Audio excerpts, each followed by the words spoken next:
I grew up in a small suburban town, the kind of place where families stay put for generations, and every corner store clerk knows your name. My grandmother's house was more than just a piece of real estate to me, it was a refuge. She would invite me in with fresh lemonade on hot days and homemade pie on rainy afternoons. I remember the smooth creak of her porch swing, the comforting hum of her old refrigerator, and how her floral print couch cushions always smelled faintly of lavender. As a kid, I spent nearly every weekend there, learning how to sew a button, bake a cake, and look people in the eye when I spoke. My parents, meanwhile, treated the house like some sort of relic. Whenever they visited, they'd glance around with an odd mix of disdain and apathy, muttering comments about how Grandma was wasting money on upkeep. They rarely stayed long, and they never seemed to share the same warmth that I felt when those thick wooden doors creaked open. After Grandma passed, I tried to keep her memory alive by visiting the house in my spare time. Even when it was empty, just being there brought back the calm I used to know. Little did I realize how quickly that sense of belonging would turn into a storm of betrayal. I first got wind of something strange when a distant cousin called me, asking if I'd heard about the for sale listing. She was checking the local property classifieds, recognized a familiar address, and thought maybe the page had used an old photo. My heart thudded. I scrambled for my phone, searching the real estate site. There it was, my grandmother's address, posted with a series of unflattering photos, a price tag that seemed laughably low, and a note that the seller needed a quick transaction. My mouth went dry. I tried to steel myself, but my hands were slick with sweat. How could this be happening? Grandma had always intended for that house to remain in the family. She'd told me countless times that she wanted it passed down or, at the very least, kept intact to maintain her legacy. I dialed my mother first, but she didn't pick up. I tried my father's number. Same result. During that hour of frantic calling, a million questions ricocheted through my mind. I felt a tense weight creeping across my chest. Maybe they'd planned this in secret, or maybe there was some terrible misunderstanding. I told myself to wait for answers, to keep calm. But calm was a distant memory. When my parents finally called back, it was both of them on speakerphone, speaking with forced politeness. My father cleared his throat and said something about needing to be practical. My mother claimed it was what Grandma would have wanted. I nearly dropped the phone, feeling a flash of resentment so intense that I had to clench my jaw. They didn't own the property outright. Grandma's will had made me a partial inheritor. But from the stilted tone in their voices, I knew they'd found a legal loophole, something to let them move forward without me. They insisted that the house was too big a burden, and that selling was the only reasonable choice. My fingers gripped the phone until my knuckles ached, but I forced myself not to yell. Instead, I asked how they even managed to list the place without my signature. My mother rattled off some twisted logic. Grandma's finances had been placed in a trust that my parents managed, and apparently there was a clause allowing them to act on the estate's behalf if certain conditions were met. I had no idea if it was true or if they had manipulated the terms, but I felt my stomach tighten with equal parts outrage and confusion. I pictured Grandma's living room, the old floral curtains swaying in the breeze, and I kept hearing her voice telling me everything would be mine one day. My parents were turning those promises into dust. I remember pressing them for details. How far along was the sale? Had they signed a contract? My father was evasive. He spoke about a buyer who offered to close quickly, about how property taxes were outrageous, and about how they didn't want to trouble me. My mother chimed in, saying she wanted me to focus on my own life, as if they were doing me a favor. Every word sharpened the sense of betrayal. I practically tasted metal in my mouth, as if I'd bitten my tongue so hard it bled. The call ended with them telling me not to worry, that this was a positive step. My hands kept trembling long after the screen went dark. Grandma's legacy, the place that shaped my childhood, was being sold from under my feet, and I had been the last to know. Anger pulsed through me with a raw heat, but I also felt a grim determination taking root inside my chest. If they were playing this as some business deal, I'd make sure I knew every angle of the contract before they saw a single cent. I went to the local courthouse the next morning, rummaging through property deeds and estate documents. It was a maze of official language and references to trusts, executors, and intangible benefits. My pulse quickened each time I found a note in Grandma's handwriting, especially a letter she'd penned to her lawyer years before. She'd emphasized her intent to keep the property within the family, naming me specifically as a beneficiary. But there were updates, new filings by my parents that I'd never known about. They'd painted a picture of me being financially unstable, which supposedly meant they had to secure the house's value to protect the estate. I felt my jaw clench, lips pressed tight. These were blatant distortions. I had a stable career, and even if I didn't, it wasn't their place to rewrite Grandma's intentions for profit. A wave of heat prickled across my scalp as I realized the extent of their scheming. Yet amid the frustration, I found a small ray of hope. According to the original trust structure, the proceeds of any sale were to be distributed in a specific manner. If I could prove my parents had violated the trust stipulations, the sale could be frozen or undone. The question was how to do that before the money changed hands. I contacted a lawyer I trusted, a family friend who had once helped me navigate a dispute with a former landlord. She specialized in estate law, and though this was more complicated, she was confident we could challenge the sale. She explained that if the terms of the trust had been manipulated, a court could issue an injunction to pause the transaction. But she warned it wouldn't be easy. My parents likely had counsel of their own, and these processes can crawl through the courts if the other side plays dirty. My entire body felt taut as a wire, but there was a flicker of relief. I wasn't powerless. For the next few days, I scoured every inch of Grandma's records and the trust documents. The more I read, the more furious I became at how my parents had twisted certain clauses.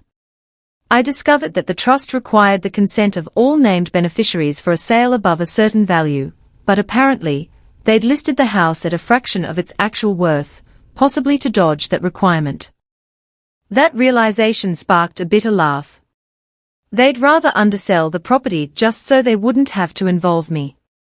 Bolstered by this discovery, I instructed my lawyer to file a motion to freeze the sale, citing potential fraud. I imagined my parents' reaction when they'd be served. I pictured them sputtering protests, calling me ungrateful, throwing around accusations that I was trying to sabotage their inheritance. My shoulders felt tense, but I also felt a fierce spark in my chest. This was what Grandma would have wanted me to do, to fight for her home, to ensure it wasn't turned into a quick cash transaction. Word came back from the court a week later that we had a preliminary hearing set for the following month. Meanwhile, the house listing mysteriously vanished from the real estate site. My parents must have realized I was onto them, so they pivoted to more aggressive tactics. One afternoon, I found a letter slid under my apartment door, no return address, with a typed message, "You're in over your head." My hands curled around the paper, and I found myself crumpling it with a subdued rage. This was beyond a family argument, it was a battle for Grandma's legacy. If they thought intimidation would make me fold, they'd underestimated me. The next twist came when a lawyer representing my parents sent a stack of documents demanding I pay them for damages related to the blocked sale. Apparently, they had a buyer lined up who was ready to pay in cash, and now they were losing time-sensitive funds because of me. The claims sounded ridiculous, but legal battles thrive on details, and I spent hours dissecting each page with my attorney, making sure we didn't miss a trap. She assured me their argument was flimsy, trust violations outweigh any alleged damages. Still, the brazen attempt to make me shoulder their losses made my blood simmer. I pictured them sitting around a table, smugly deciding they could bully me into submission. My mind kept returning to how my father used to laugh about people who didn't protect their assets, as if he was some financial genius. I realized with unsettling clarity that he'd do anything to secure that money, even if it meant deceiving his own child. Just when I felt like I was gaining ground, I got a call from the buyer's lawyer. The buyer, it turned out, wasn't just a faceless stranger. It was a small real estate firm that specialized in flipping heritage homes. Their representative calmly stated they had no clue about any family dispute until my lawyer's letters arrived. They had done their own due diligence and discovered the property was worth far more than the listing price, and they were furious they might lose the deal. The firm's lawyer hinted that if I couldn't resolve this quickly, they'd consider taking legal action against me personally for interfering. My stomach knotted. This was the sort of unexpected blow that threatened to unravel everything. Did my parents orchestrate this to corner me further? Or was the buyer simply another victim of my parents' scheme? Either way, I felt suffocated. I realized I might not just be up against my parents, but also up against a professional entity with ample resources. My lawyer worked tirelessly to craft a response. Meanwhile, I tried to remain composed. I took long walks to clear my head, feeling gravel crunch under my shoes, inhaling crisp evening air to push out the swirling dread. Sometimes I'd recall Grandma's gentle voice, how she'd once told me never to let anyone scare me out of doing what was right. The memory of her unwavering warmth kept me standing tall. In the middle of this chaos, my lawyer made an intriguing find. Apparently, the trust had a protective clause indicating that any sale under market value could trigger a forfeiture of proceeds. If the sale price didn't meet a certain threshold, the trust's distribution could be invalidated, redirecting all assets to a secondary beneficiary, who wasn't my parents. This was an unexpected twist that might derail their entire plan. My lawyer gripped my arm after reading it over. If your parents knowingly undervalued the property to skip your consent, they may have just signed away their claim, she murmured. My pulse hammered with a cocktail of excitement and caution. It wasn't a guaranteed victory. We needed proof that they'd deliberately undercut the price. But if we found that proof, it might not just cancel the sale, it could ensure my parents never saw a penny. Emboldened, I dug deeper. I used a private investigator to confirm the property's actual market value. He took photographs, consulted local real estate experts, and compiled a thorough report indicating the house was listed at roughly half its worth. I remembered how, during the last conversation with my father, he'd mentioned wanting to get rid of it quickly, and I realized that in their hurry to lock me out, they'd overlooked the trust's fine print. We included the investigator's findings in our legal brief, labeling it as evidence of intentional undervaluation. My parents fired back, claiming they'd had no knowledge of that clause, that the buyer insisted on that price. I read their official statements and felt my jaw tense until it ached. They were lying through their teeth, and it showed. The buyer's contract had been suspiciously favorable to them, loaded with disclaimers that any beneficiary issues would be resolved by the sellers, my parents. I couldn't shake the feeling that the entire thing was orchestrated. Still, I knew proving intent could be tricky in court. The day of the preliminary hearing arrived, and I marched into the courthouse trying to mask the adrenaline coursing through me. My hands felt clammy, and my breath came in short, concentrated bursts. I spotted my parents across the lobby, flanked by their attorneys. My mother avoided my gaze, her posture rigid. My father wore an expression of forced calm, but I noticed his hands were bunched in his coat pockets. The hearing itself was surreal.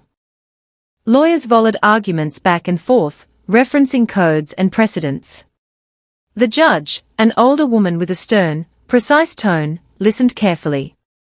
When I took the stand, I explained my close relationship with Grandma, how she'd intended the property to remain a family haven, and how I only found out about the listing by accident. I recalled how I felt that first day I saw the advertisement, my pulse hammering with betrayal. My voice trembled slightly, but I pushed forward with an earnest clarity. My parents' lawyer tried to paint me as someone holding up a legitimate sale out of spite. They mentioned my alleged unstable financial position. My cheeks burned, but I steadied myself, recounting my stable job and income. As the arguments wore on, I sensed the judge honing in on the trust language about undervaluation. My parents' attorney tried to dismiss the clause as outdated or misinterpreted, but my own lawyer pointed to the explicit text, backed by the investigator's report. Tension rippled through the courtroom. For a moment, I caught a glimpse of my father's face, pale and drawn. The hearing concluded with the judge stating she needed time to review the evidence before issuing an injunction. Both sides spilled into the hallway, and as I passed my parents, I felt something inside me twist. My mother opened her mouth as if to speak, but I shook my head, not trusting myself to respond. My hands were still trembling when I stepped outside into the fresh air. There was no immediate resolution, only the nerve-wracking wait for the judge's decision. I tried to keep busy in the weeks that followed, but there was a tension in my gut that never truly eased. Then one afternoon, my lawyer called. She spoke quickly, words laced with excitement. The judge granted the injunction. That meant any sale was on hold, pending further legal review. The buyer's contract was effectively frozen. My chest felt light for a split second, relief washing through me. But then she said, "Your parents have already filed an appeal, and they are doubling down on their damages claim."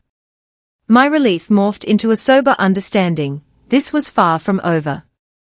I braced for the next round of legal maneuvers, but I also knew that each new filing drained resources. My father, so confident in his cunning, had to be feeling the strain by now. I sure was. Nights blurred into early mornings of sifting through more paperwork, answering calls from my lawyer, and strategizing. But there was a fierce resolve inside me that refused to bend. Grandma's house deserved more than to be bartered away in a shady deal. As we prepared for the next court session, an official letter arrived from the trustee's office overseeing a portion of Grandma's assets. It stated that if the property sale was conclusively proven to be under market value, the trust's distribution clause would activate in a way that automatically diverted any proceeds away from my parents. That meant either the sale would be cancelled outright, or if it somehow still went through, my parents wouldn't see a penny. They'd banked on me quietly accepting the situation, but their own reckless tactics threatened to strip them of any financial gain. The best part was that, once the trust's clause kicked in, those funds could be placed in an escrow for repairs or maintenance, effectively returning the house to a state that honored Grandma's wishes. My heart pounded with a kind of grim satisfaction. I pictured my parents' faces when they realized that every sneaky step they took had led them straight to this outcome. When the final hearing arrived, the courtroom atmosphere was taut as a stretched wire. My parents' lawyer scrambled to argue that they'd acted in good faith, but the evidence of undervaluation was too blatant to ignore. The real estate firm's representative tried to claim ignorance, but depositions revealed emails showing that they were fully aware the asking price was artificially low. The judge delivered her verdict with measured words, explaining that she couldn't ignore the trust's stipulations. She voided the sale, pending a full relisting at fair market value, but with a condition: if my parents wanted to proceed, they had to do so with my full consent. Any violation of that condition would trigger the forfeiture clause. I could feel the tension in my shoulders uncoil like a spring finally released. I glanced across the aisle to see my father's jaw slacken. My mother stared at the floor. They looked as though the ground had opened up beneath them. By the time we left the courthouse, the magnitude of it all sank in. The house wasn't going to be sold behind my back, and if my parents tried again under shady circumstances, they'd lose their share entirely. In the days that followed, they phoned me repeatedly, leaving voicemails that started with pleading and descended into half-veiled threats. I didn't respond, letting the beep of unanswered calls fill the air. Instead, I spoke to my lawyer about the next steps. She advised me to remain cautious. Sometimes, Families lash out in bizarre ways when money is on the line. But I felt a calm sense of finality. They'd done everything they could, lied, manipulated, threatened, and it had all backfired. They could either work with me to honor Grandma's intentions, or they could walk away with nothing. In the end, they chose anger over cooperation. They tried one last stunt, some half-baked attempt to list the property under a private sale arrangement, but the trust's oversight system caught it immediately. Legal notices were sent, and my parents realized they had no path forward. They gave up and cut off contact, leaving me to manage the house. I stepped onto that porch again, the one where I'd spent my childhood, feeling a fresh wave of emotion. I ran my hand along the railing and inhaled the faint scent of lavender that still lingered in the fabric of the old cushions. It was like Grandma was there, quietly telling me she was proud I never gave up. My parents never got their payout, and for all their scheming, they ended up with an empty hand. The house remained in the family, my part of the family. I used a portion of the trust to make repairs, patching the roof, fixing the plumbing, and restoring Grandma's garden to its former bloom. Every blossom reminded me that while betrayal can cut deep, standing your ground against injustice can yield a sense of wholeness that no amount of money can buy. I still feel pangs of sadness when I think of how my parents went from a distant sort of relationship to downright adversaries. Maybe part of me wishes it could have ended differently, that they'd realized their wrongdoing and made amends. But their choices were theirs to own, and I made sure the consequences followed. Sometimes, people don't just burn bridges, they blow them to smithereens. Now, those weekly calls from them have vanished into silence. My mother once left a voicemail demanding a share of what's rightfully ours, but she never mentioned Grandma's memory, never displayed any remorse. I kept the voicemail for a while, then deleted it without ever responding. I'd discovered a quiet power in simply not engaging. I'd done what was needed to honor Grandma's wishes, and my parents had reaped the results of their deceit. In that final moment, standing in the living room that used to be Grandma's domain, I thought of the countless afternoons spent learning how to bake, how to be patient, how to appreciate the squeaky floors that tell stories of decades gone by. The space felt different now, emptied of the weight of legal battles and family feuds, filled instead with a new sense of purpose. My parents might never understand why I fought so hard, but the reason was clear every time I looked at the fireplace mantel where Grandma used to keep her favorite photos.